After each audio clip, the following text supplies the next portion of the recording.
Hello, and welcome to another Pi Crowdcast. I'm Rick Teresi, the co-founder and general manager of Pi. And today our guest is Built Oregon co-founder Mitch Daugherty. Hey, Mitch. Hi, Rick. That's very exciting. Right? My energy level in the green room was like, nah. And now I'm at, hey, hi. Yeah, you are on camera talent. Yes, I really am. I can really just turn on a dime. That's kind of how it is for me. If this is your first time on Crowdcast or your first time dealing with Mitch and me, you're in for a treat. Chat over there. You can kind of talk to people who are showing up. People are still rolling in. Feel free to kind of either talk to me or talk to one another over there. But if you have a question, the best way to get questions answered is there's a ask a question button right down at the bottom of the screen. It's currently highlighted by the number 4. And if you jump in there, then you'll post your question and it'll wind up in the question queue. And the best part about that is even if you don't have a question, you can jump into that queue and kind of upvote questions that you'd like us to focus on. And that way we can make sure and focus on the content that's most important to you. Okay.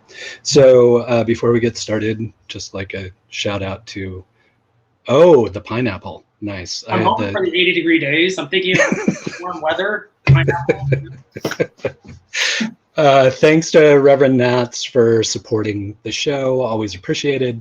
And I know the guests always appreciate getting some cider too. So thank you for doing that. Mitch, why don't we start just with a little bit of your background context for folks, and people keep submitting questions while you're listening. So Mitch, go ahead. Yeah, submit questions. No one wants to hear Rick and I ramble for an hour. Please ask questions so we don't go off the rails. Yeah, so co-founder of Built with Mr. Beard next to me here, and Terry St. Marie. Been involved in the startup ecosystem here for, 15 years now, maybe 2005, 2004. Mm-hmm. Spent time 10 years with OEN, 7 years on the board, 2 years as board chair. A lot of Built was founded as board chair of OEN when I used to complain that Rick was just talking about tech too much, and I had some mentors, and like my whole reason for doing it originally was just to tell stories about what's happening around the state outside of Portland. Like this was a bubble. 2004-ish is kind of when we thought about doing this. Yeah. We launched the Kickstarter just to tell stories, and we did that for a couple years, and then that evolved into Built, being the nonprofit focused on consumer products. With my kind of general thesis that we're the Silicon Valley of consumer products, so we should own what we're good at from a competitive advantage. And maybe like unpack that a little bit. Like, what do you mean by the Silicon Valley of consumer products?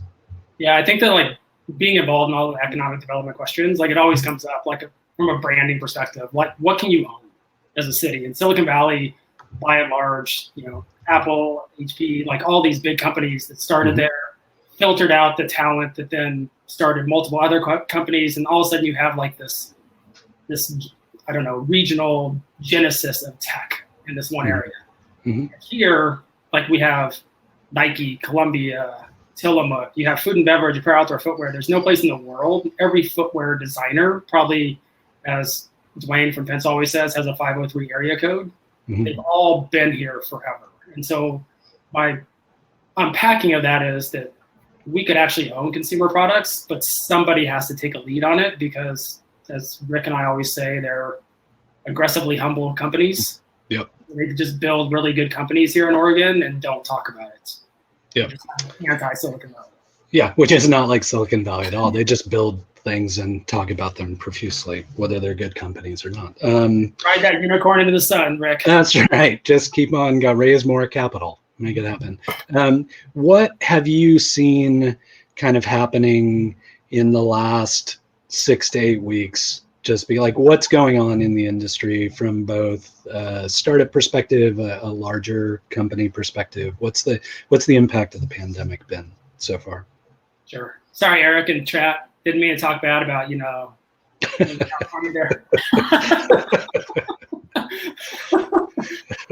I think that I think it's one of those things over the past 8 weeks, everybody's been in shock because I think the unknown around whatever's happening is unknown. And so this whole thing hits. And if you're lucky enough to be in Costco or grocery and something people buy, you're probably holding out okay. For everybody else, it's been a catch-up game. And for a lot of these companies, Expo West was canceled. Outdoor retailers been canceled. So they're just missing out eventually on a year of sales. So I think people are now scrambling, trying to figure out how do we maintain some semblance until, in my mind, Q1 of 2021 and just survive the rest of this year. Yeah. Well, and I know through your efforts, Built immediately kind of jumped into action with surveys and kind of informational crowdcast. Maybe talk a little bit about Built's work over the past 6 to 8 weeks. Yeah, so we, March 12th, I think we put together a 5-minute Google form on we probably put it together in 5 minutes. on the impact for COVID. And we sent that out, assuming we get 50 responses. We ended up with 905 in 4 days. And what that really kind of laid bare was, the amount of money people are losing on a weekly basis, a daily basis, a monthly basis, especially small business, and not just in Portland. I think around the state, it's Portland's Portland. We kind of live in a somewhat news bubble here, but even more so on the coast, Southern Oregon, Eastern Oregon, where they depend on a lot of tourism traffic, it's taken a huge hit. So from Built's perspective, we were just trying to figure out what we do. And so we started these virtual crowdcasts, kind of like you've done here, just to provide a voice, a place, because I think that, mental health has always been something that you and I have always focused on, especially founders, just everybody in general right now.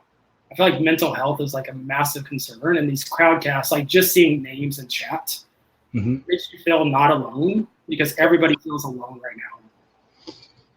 Yeah, and I think what you and I experienced with the Built Accelerator was just how prominent that loneliness tends to be for consumer products companies. It's lonely being a founder no matter what. But I think the thing that really struck me was how heads down consumer products people are and isolated from everybody anyway. And just the community, the opportunity for community, I think is huge, which is what Built's trying to do. Yeah, I think that was one of the first learnings we got through the accelerator was tech people are always online. They're in chat, they're in Slack, whatever. Consumer product people are in their production. They're thinking of if you're apparel, you're planning Q3 of 2021 right now. You're not thinking about going on Slack and answering this question. And so that's been really hard to figure out how you engage those industries in an ongoing way. Yeah. Well, and I know tech people are on the road a lot, but consumer products people dealing with production facilities and ingredients and materials and that kind of thing, they're just disconnected a lot of the time, just because of the work that they're doing.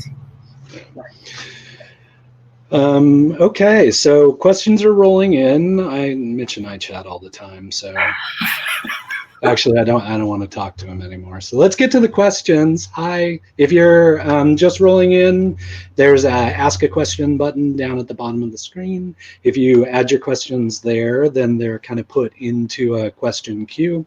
People can upvote questions that they want to hear answered, so it'll kind of help us focus on stuff. So let's get started with this one from Corey. Corey, thanks for showing up.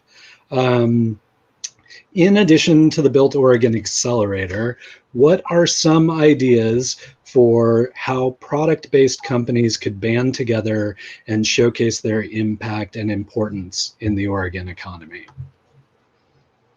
Yeah, I think it's to me, this state is the 7 regions.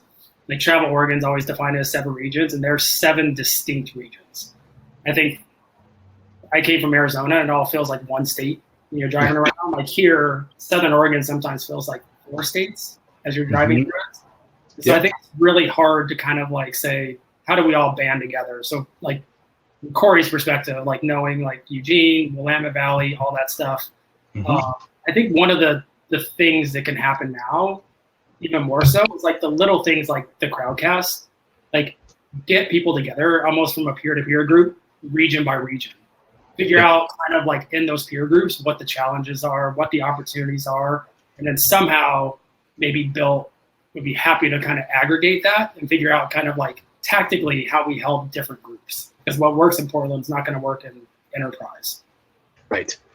Yep.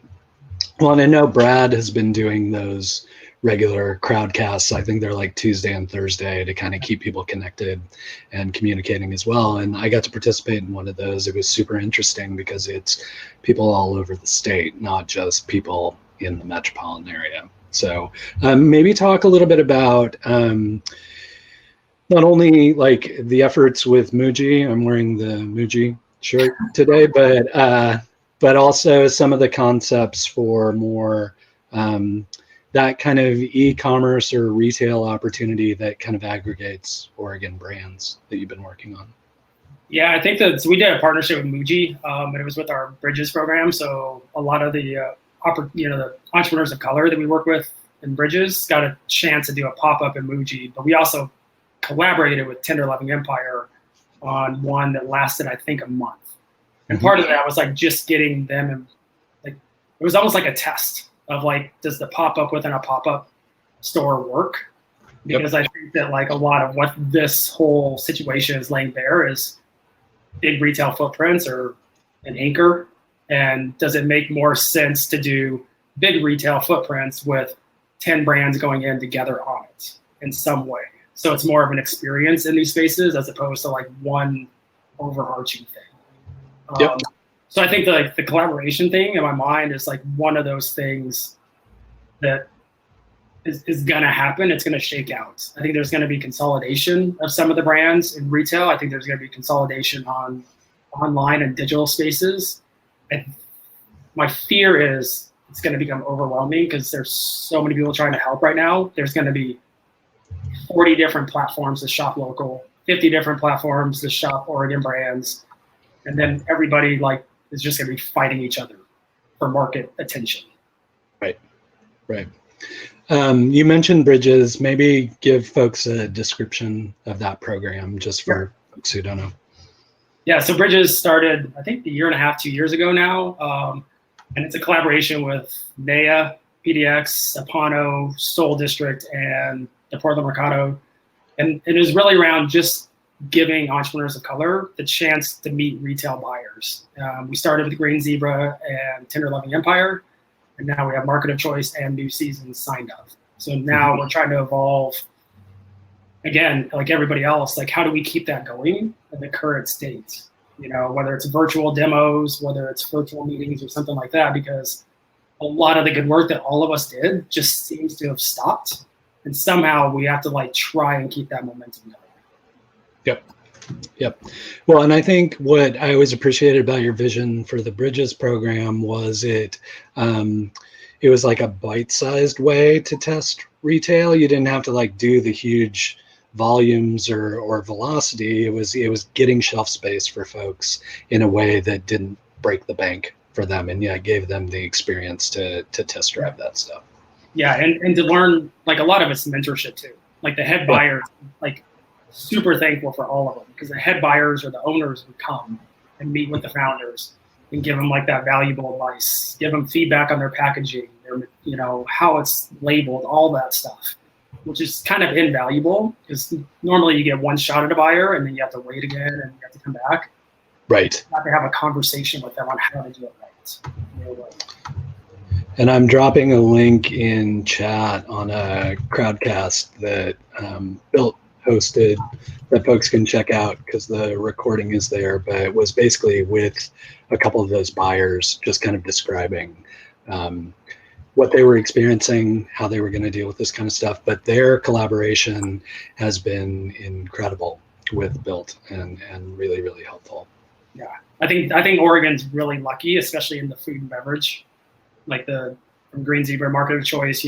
Lisa, John, Lori, like all these people are just so helpful for local companies. Yeah, and so real. Like they're just very transparent and authentic about the work that they do. Yep. And it's been a real pleasure to get the chance to work with them. Okay, so you touched on it a little bit, but maybe Lauren would love to hear a deeper dive into the Built Oregon origin story. Yeah, the deeper dive, again, over the years, I've learned to carve it down into something a little bite-sized. Because I feel like it's one of those stories that's evolved so much. Like the deeper dive really is around my background's branding, and I had a couple mentors, Shelly Gutton and a couple other people who really kind of focused me on consumer products when I was board chair of Built or OVED. Mm-hmm. And I then spent 2 years while we were writing stories, just meeting people, building relationships, talking to people, and finding out if Oregon really is unique from a consumer product standpoint. And that led into more of the structure of Built as opposed to just like this idea of writing stories, which was, Rick and I had this dream of writing long form stories about founders that nobody read. we like 2 seconds after we published, they're like, that was great. I read the whole thing. I said, no way you read that whole thing. I read all 10 stories. There were 2,000 words each. They're awesome. No, you're just retweeting. So we quickly learned that like nobody has attention anymore. And so we pivoted into like the focus on consumer products. But the founding really is like, I feel like the past year from Bridges, the festival, and the Accelerator last year, we kind of built the foundation stronger over the past year. And I think that's the origin story to me. It really starts about a year and a half ago. Yep.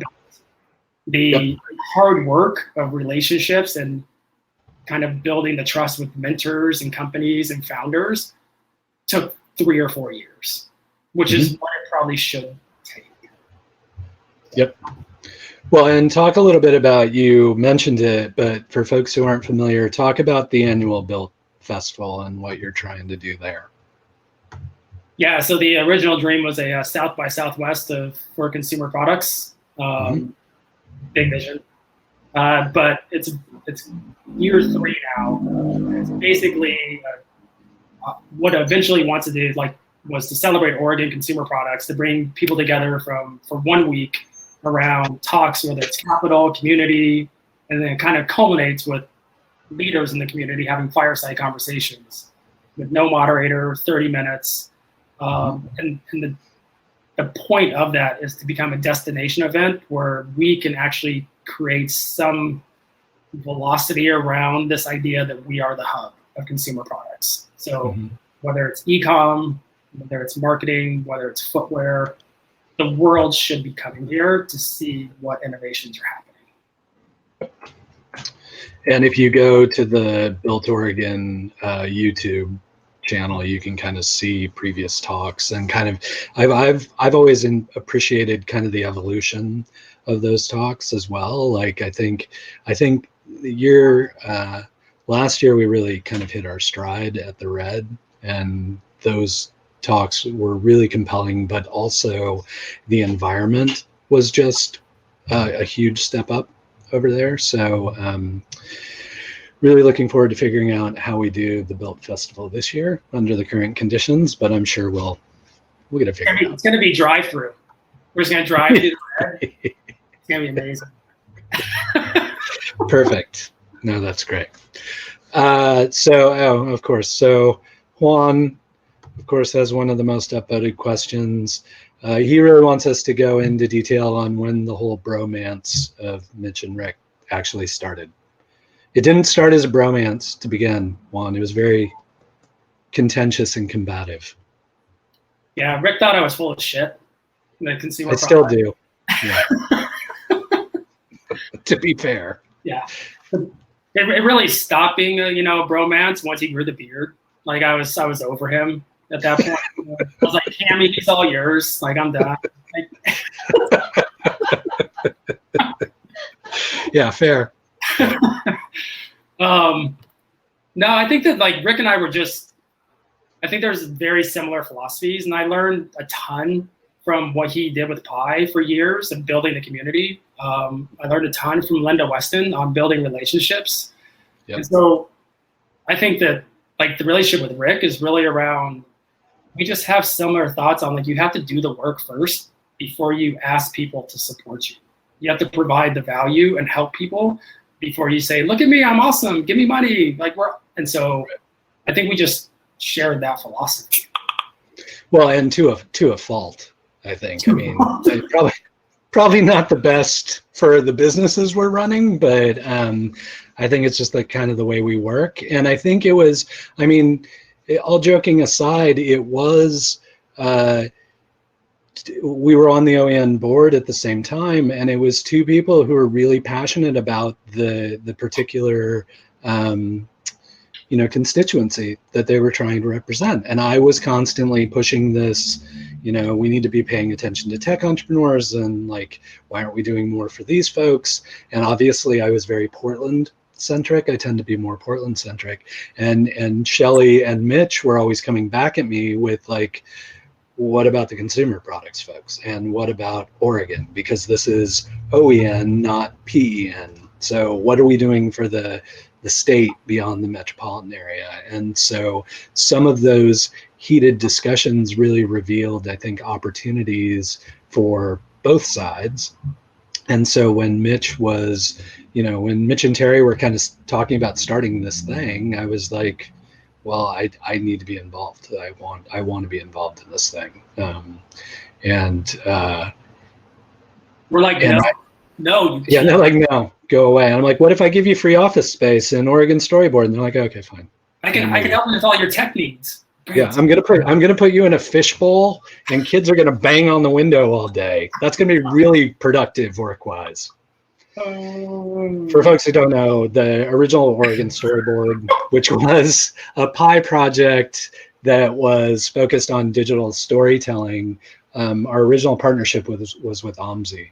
And OMSI had recently replaced their old film-based projection theater with a digital projection unit. And so they had this massive kind of like look behind the scenes fishbowl where you could watch the film run through everything. And we converted that into a really weird co-working space with a bunch of companies. And yes, kids would come by and bang on the windows and all that kind of thing. So interesting times.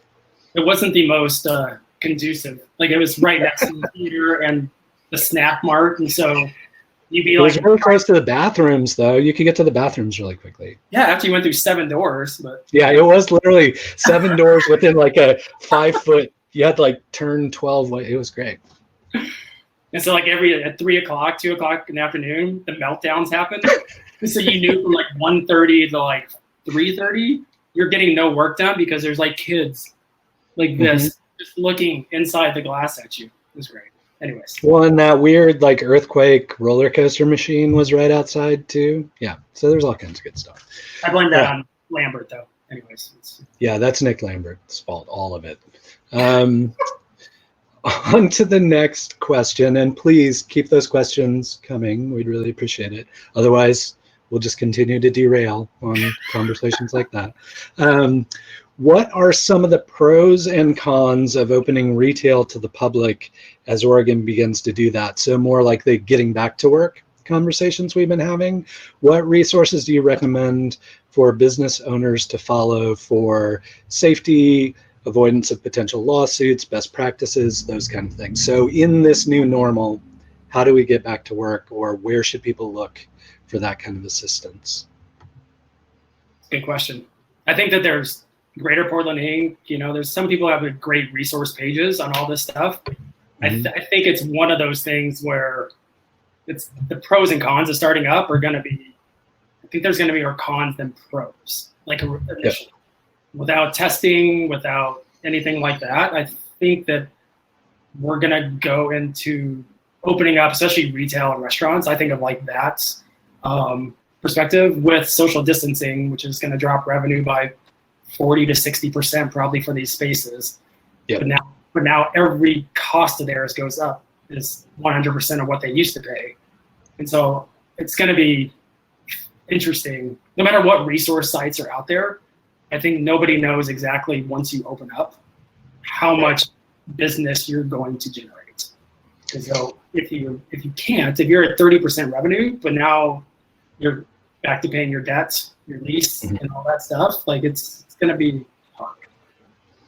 Yeah, and I mean, we've talked about this a little bit, but like, I have no feel for whether it's going to be like a deluge of people like wanting to get out of their houses and get back to restaurants and that kind of thing, or whether people are going to be super tentative about engaging in the way we used to engage pre-pandemic. Yeah, I think it's two things. Like the social distancing, they're going to require 6 feet distance between tables and stuff like that. So no matter what, you're losing seats in restaurants. Yeah, you're losing tops and you're losing tops. Yeah. And then two, they still don't. I don't think they want you to travel more than 50 miles from wherever you live just for a while in phase one, maybe phase two, which my mind goes to like Hood River, the coast, where restaurants and retail depend on day trips from Portland or weekend stays. So if they open up, like they might be at 10% capacity. And so I think it's just going to be a hard, slow ramp up. Yeah, I mean, that's a really good point that I hadn't thought about. Like in states that are as big as Oregon is, like we're used to traveling a ways to go to places or to visit. So if we're limited by that kind of hour radius, like that Portland, like maybe you can make it down to the Willamette Valley. Like there's not a lot of like area that you can cover. Yeah. I think that like, as far as the reopening too, like one of the things that's been interesting, like OLCC or whether it's distilleries delivering or beer delivering and stuff like that, I feel like they opened up a little Pandora's box on some of this stuff right now. Yeah. Which, like in my mind, and I'm kind of emailing people of like, just keep that open. Like that revenue stream has to stay. So let that happen and let it play out. Like,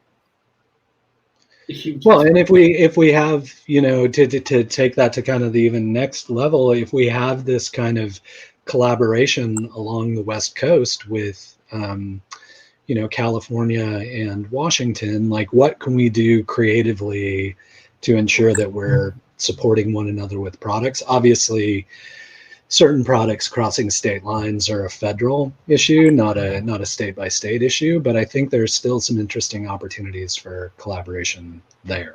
I think Cascadia region's on the table these days. Like let's just roll with it. We already have a flag. Let's just go with it. What's the best way for a consumer product startup to find a mentor or mentors? I think that number one, define kind of what consumer product vertical you're in, because I think that's number one. Email me. Rick can drop my email in the chats. I'm happy to chat with people or kind of focus them in the right way on mentors. I think there's amazing mentors out there, but just like we were talking about with like tech and consumer products, like they're working. Like these consumer product mentors, like it's a kind of a different model. Like they're super tied down. So like getting time with them, finding them, connecting with them just takes a little bit longer than tech sometimes. There's not these meetups and all that stuff. So I think that unfortunately I'm kind of a single point of failure and we're trying to figure out how to scale like that mentorship model to connect with more companies around the States. Well, and Shannon mentioned the Google group that Hannah runs. I don't have the link to that, but maybe Shannon can drop it in there into chat.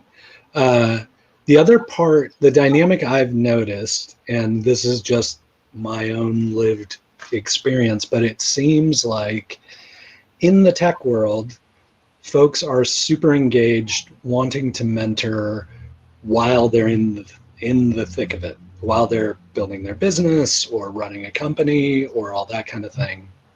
And once they exit or check out, then they're far less likely to participate as mentors. Whereas what I've noticed in the consumer products world is pretty much the opposite. Like while they're engaged at their own business or a larger organization, they don't really have the time to deal with mentorship.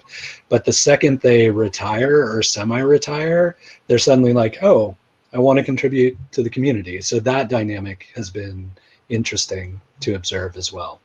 Yeah, and I think that I agree. And Bill, what we learned last year with the Accelerator program was, I think there's hundreds of experienced people in the state that want to help, but they didn't really have a pathway to do so.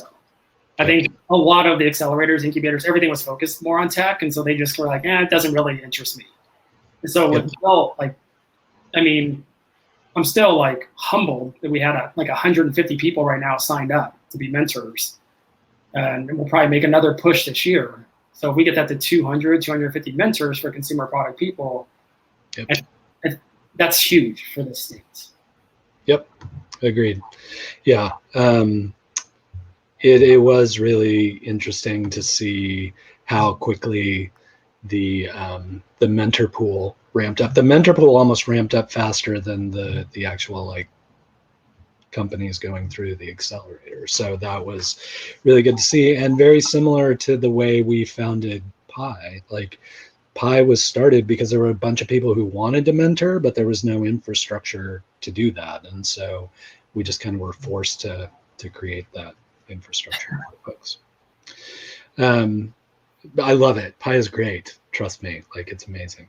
Infrastructure. There's the infrastructure. You talk to you. How can someone get connected to teams working on new products? I'd like to help out a great team, and I'm trying to find connection points. Help out a team. I'm curious of in what way. Are you looking to join their team or mentor? I guess that's the question. It seems more like, based on comments, more like mentorship. Okay. So is that Food Innovation Center or sports product?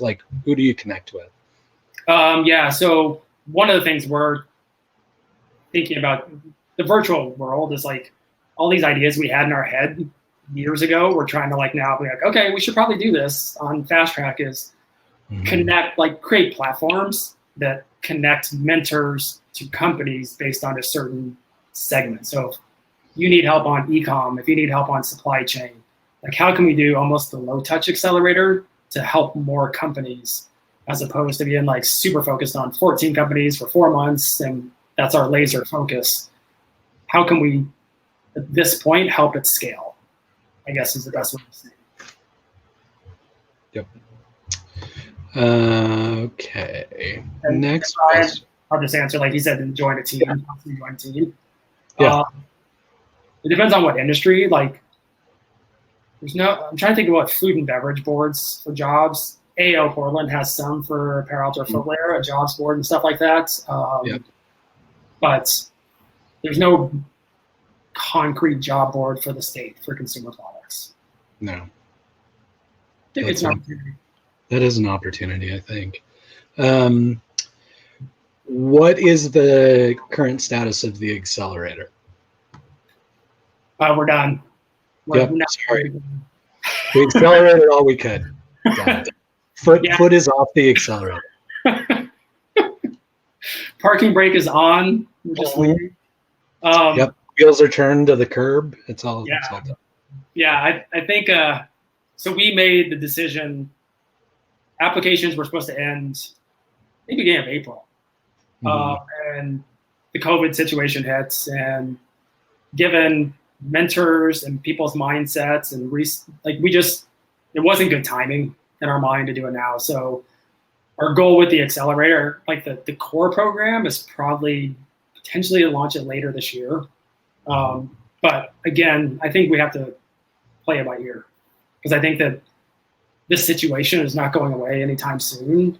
And so I think Built's network and the value like, and my personal feeling is it should be used at a bigger scale than just 14 companies. And so figuring out how we leverage this immense mentor group and the connections in the business to help hundreds of businesses as opposed to 14, I think is our core goal right now. Yeah, I would agree. And I think the other point that's worth mentioning that you brought up is, what people don't need right now is another form of rejection. So like having people apply when the vast majority of them are going to get rejected based on the current program, we need to figure out a way that we can be more accepting of more folks and inclusive, and recognizing that, this is a broad generalization, but like that 80% of the problems people are experiencing, regardless of the particular vertical they're in, are all fairly similar, and how we do a better job of kind of broadcasting that knowledge widely. Yeah, and I think that like on the flip side of that, just something that I know we've talked about over the past couple of weeks and stuff like that is really, I think in reality, 15 to 30% of businesses might not come back. And so like having that triage with empathy and figuring out how we help companies ramp down. I think that's a critical thing nobody's talking about right now is bankruptcy, like not feeling like a failure, like helping them wind that business down and then move on to their next thing. Because there's going to be a lot of businesses that don't make it. Yeah. And nobody's really, coming out and accepting it. Right. So be on the lookout for the built decelerator as well as the accelerator. So we'll work on both of those projects. And the decelerator, I think the job board and the accelerator fit all together in like a nice pack there. What are some resources that can help with new product test runs and regulatory information locally? So kind of like bridges. Yeah, I think for food and beverage, I mean, FIC has tons of resources around like Food Innovation Center from Oregon State here in Portland. Exactly. For apparel or footwear, you're kind of like flying.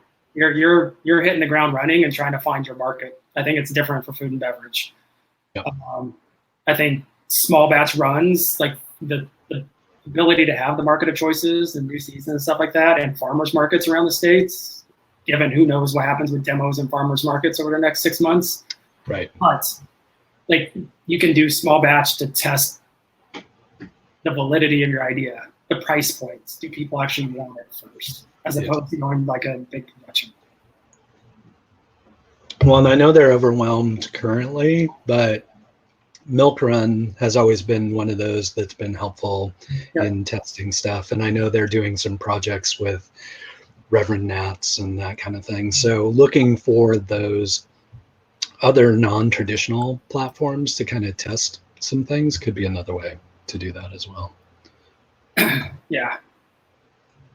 I'm busy these days. What's that? Yeah, they're doing. Yeah, I'm surprised. Like Julius signed up to do a Crowdcast with us. He's got to do it on the road. It's going to be like from a phone as they're delivering. It's going to be. Yeah, exactly. It's going to be from her onboard camera during the deliveries. But yeah, that should be interesting. I'm really excited to talk to her and kind of see how things have been going, because they've gone through a bunch of craziness in a good way, but still crazy. Name one kind of business you would start June 1st that you think would do well as things open back up.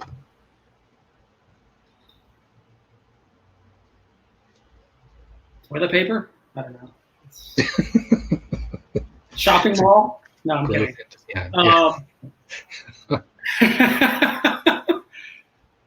I think the businesses that are really gonna, I don't know if it's one product. I think products launching on June 1st would be really hard to get traction right now, because there's no access to buyers. There's no anything. You're not demoing anywhere. So as Mark beat me to the punch, is some kind of platform that gets products from restaurants and small product retail, like what Nat's doing on delivery, some localized delivery service that doesn't take 30% of the revenue for these small businesses. Yep. I think that would be huge. So less product, more infrastructure, supply chain. Yeah. I think there's a lot of product companies out there right now, and they're all trying to figure out how they launch. So launching right now when there's no clear path on how you're going to do that, I think would be hard. I think helping products get to market is going to be the key thing on June 1st. Okay. Like in my mind, like if there's no outdoor retailer at Expo West, like a platform, like we've been talking about doing, is somehow how do you have a platform where you can demo your product, have your sales sheet and stuff like that for the new world where buyers, how are they going to find new products? How are new brands? Go ahead. Yeah, how are new brands going to, like, if there's no Expo West where you're trying to meet your next 25 buyers, potential wholesale, it's just hard to be found. Well, and give people kind of the scope of an outdoor retail, like it's huge. Like maybe describe for folks like what that event is like if they're not familiar with it. Well, Expo West, I think, is a little different than Outdoor Retailer. Expo West is a massive food and beverage show every year down in SoCal. And it's where you meet the buyers. I think Outdoor Retailer is a little different because it's almost like a C and B scene there for 75% of them, as opposed to, like, they have their retail markets, they have their, but small brands use Expo West to meet the Krogers, whatever, Costco's, whoever it is. And without that, now they're just trying to email them, send them product. Like these buyers don't have a chance to test products. Like nobody wants, as a buyer in the Midwest, like you don't want 14,000 people sending you product, like samples. Like it's just, it's an infrastructure concern that I think has to be figured out over the next 6 months, because I don't see big trade shows coming back anytime soon. Right. Yep. Okay, next question. I am curious about not only the supply side, but also the demand side of consumer products. How do you see the Portland consumer market? What makes Portland market or the consumers so ethical, respecting more locally sourced products, kind of the culture of craft here, that sort of thing? Like, we're not a big box town, so how does that work in this new normal? I think it's going to be hard. I think it's depending on how retail comes back. I think retail in Portland and around the state was always almost that gateway to new products. The local shop, the small independent retailers, which, knock on wood, I hope the majority somehow figure a way to come back, because they're so critically important for new brands to get noticed.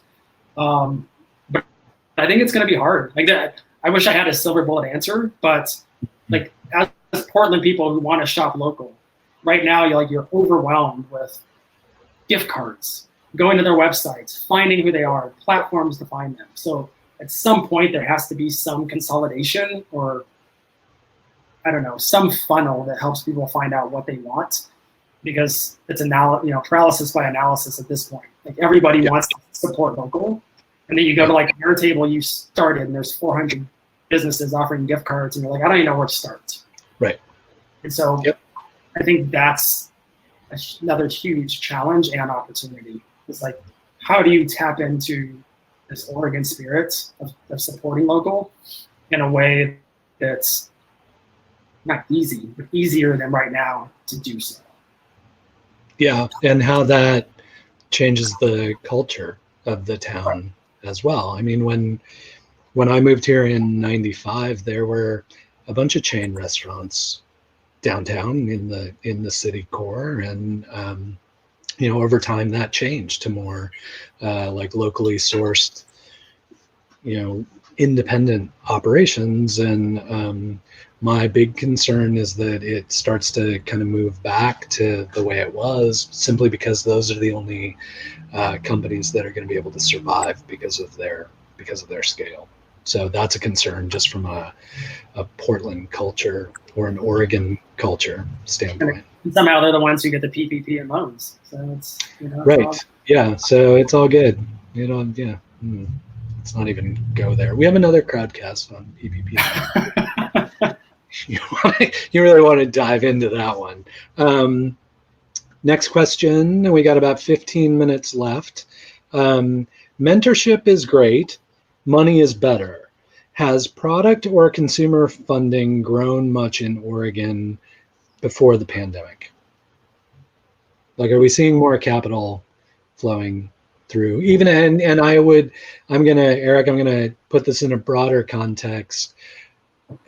And what types of capital? Like, you and I talk a lot about, like, these are not equity financeable pursuits on the, it's either factoring or debt financing or that kind of thing. But, like, are we at least seeing more capital in the system to support these folks? No. Okay. Like, I think that, like, done. I think one of the things, like, this whole pandemic, though, like, it's like that when I read that book Tightrope, about, like, everybody's like, the economy's growing great, but, like, behind the scenes it's falling apart. Yeah. So I think this pandemic just lays bare, like, this fascination with angel equity, like, all of that stuff. So, like, you have this giant focus on raising money and growing fast, and, like, there needs to be more venture firms here for consumer products and angels. And what Kate and them have done at Oregon Sports Angels is great. Like, it's actually filled a void that, like, was amazingly, given we have Nike, Adidas, Under Armour, Columbia, Keen here, wasn't being filled. Yep. But I think 99% of small business and probably 95% of consumer products needs debt. And it's just really hard to come by because it's risky.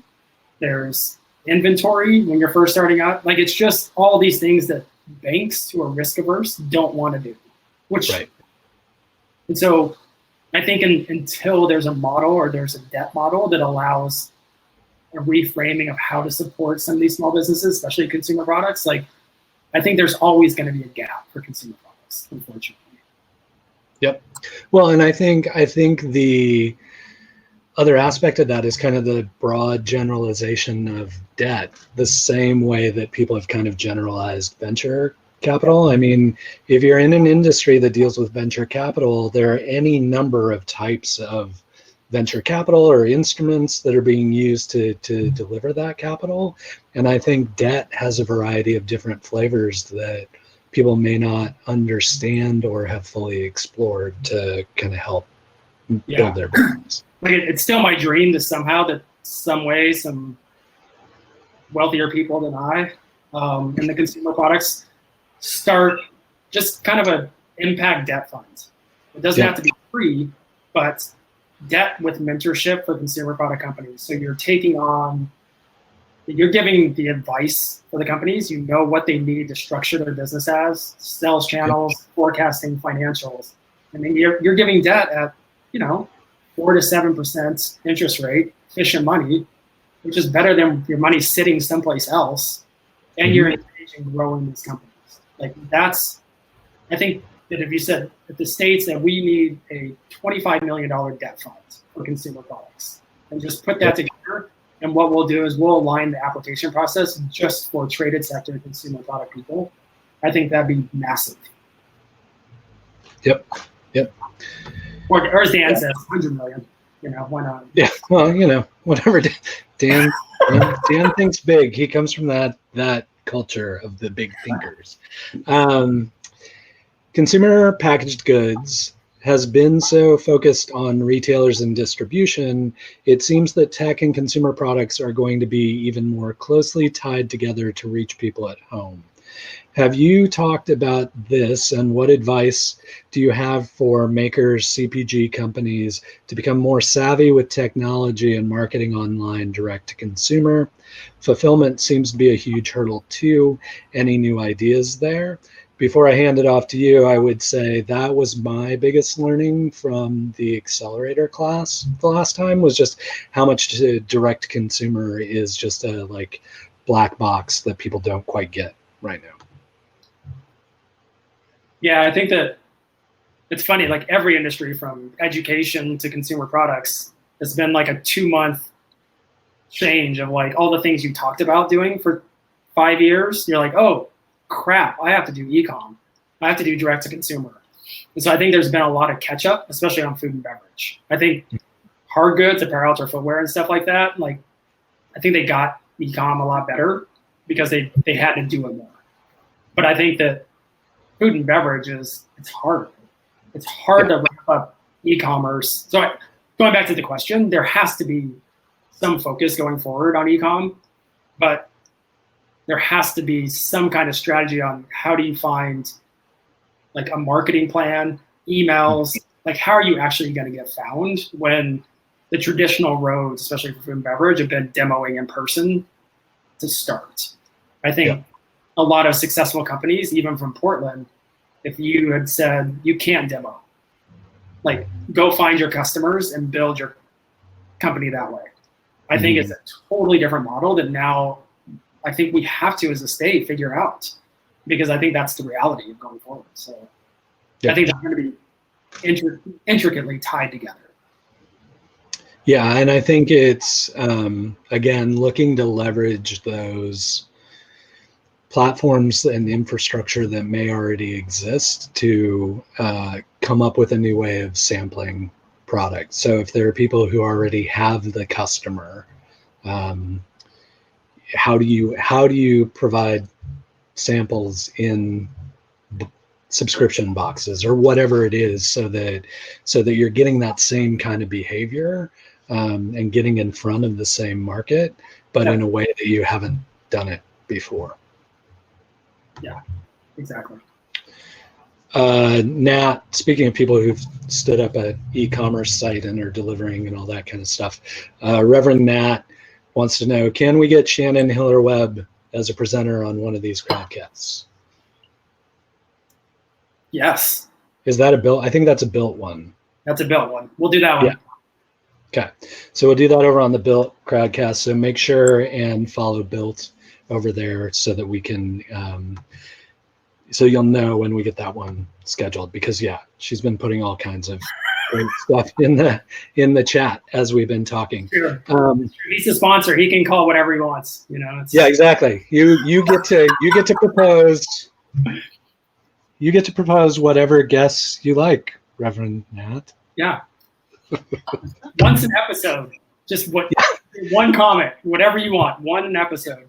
Yep, that's what it is. You too can be a sponsor of the Buy and Build podcast.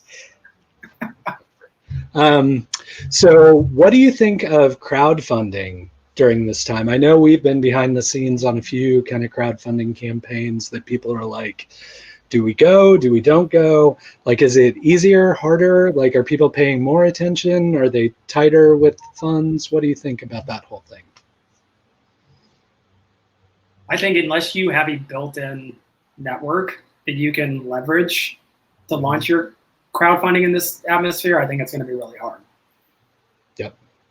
I think that like the accelerator, Cincy Graves, who went through the accelerator, she launched a Kickstarter for going fully sustainable, but she already had 18,000 followers on Instagram and stuff like that. So it was a new idea, concept, so it made sense, but she could tap into that to launch it.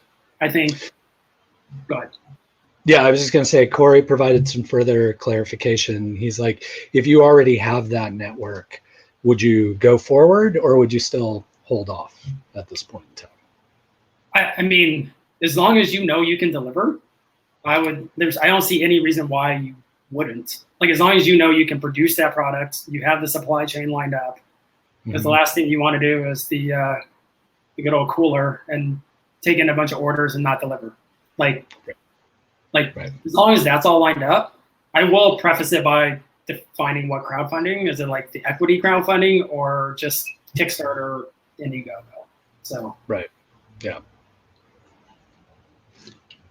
I'm not a big fan of having like 10,000 people on your cap table for $5,000. Right. They are starting to figure that out, though, where they're like consolidating everybody as one line item, but still, that's still a mess.